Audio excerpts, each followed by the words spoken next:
The old adage tells us to love the art, not the artist. Well, in the case of the famously anonymous Banksy, you pretty much have no choice. Seth Doane has one of our Sunday best, a portrait of one elusive artist. Most artists have an obsession that defines their work. Monet had light, Hockney has color. I've got police response time. That's Banksy in his own words. Once seen as a vandal, he's now revered for his work. It sells for millions. But the famously anonymous street artist's most ambitious masterpiece may be keeping his identity hidden. Did you hear directly from Banksy? No, this is one of, I suppose, the great mysteries. I've never met him. I've never spoken to him. Putting together last year's Banksy exhibition, and the only one the artist has authorized in 15 years, required extensive planning and a cover story. Gareth James, who manages the Gallery of Modern Art in Glasgow, Scotland, was telling people they'd be refurbishing the windows. I had to keep it secret from colleagues, family and friends. Did you have to sign a non-disclosure agreement? Yep. The idea, James says, was for this show to just appear unannounced, like Banksy's work. Cut and Run, 25 years card labor, featured the stencils for many of his best-known images and work from as far back as the late 90s.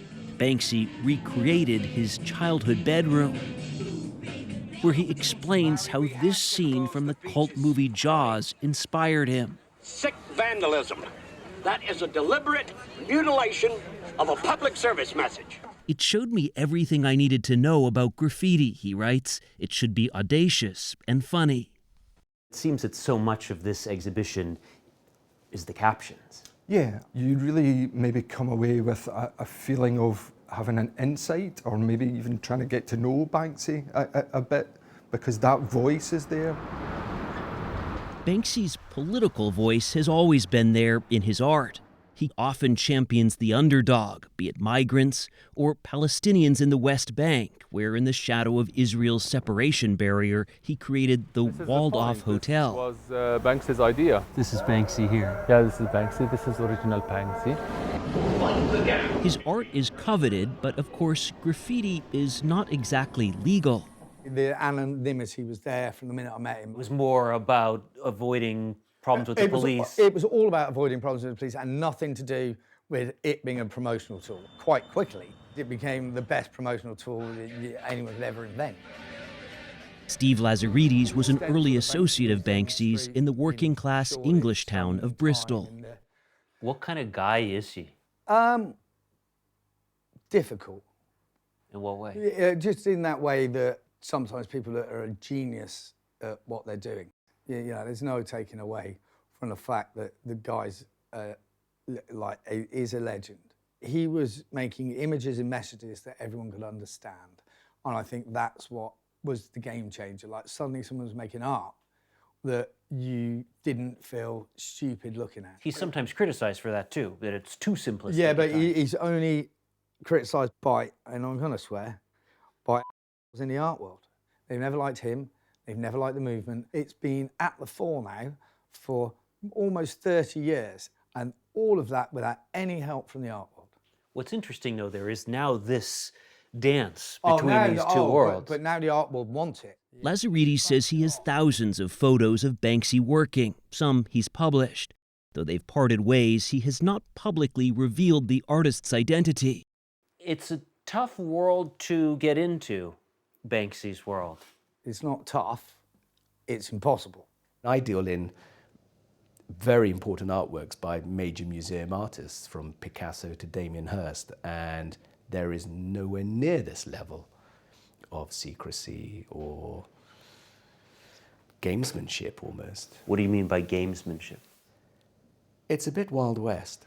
Akaris Andipa is one of the biggest collectors and dealers of Banksy's work out of his London gallery. Banksy has managed to create a new set of rules within the art world, which is, if it doesn't have a certificate of authenticity, you should not sell it.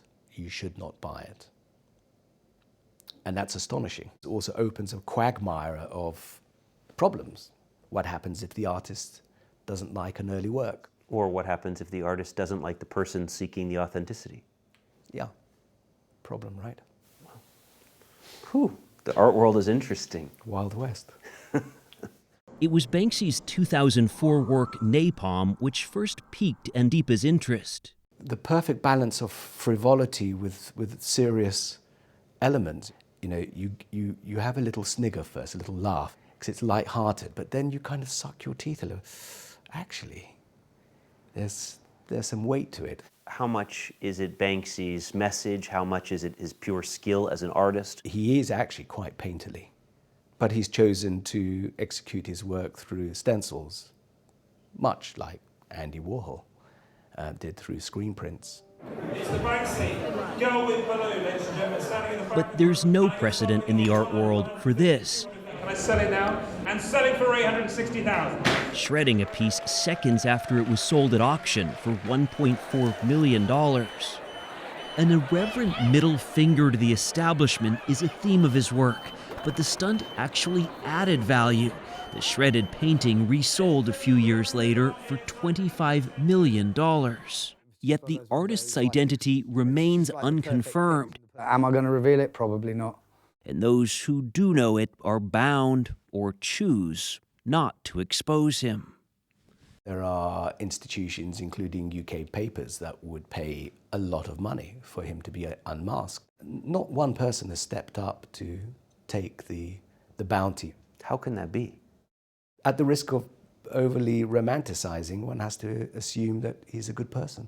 He knows how to look after the people around him. Would something change if we knew his identity? I'm not sure, and I really hope we never find out.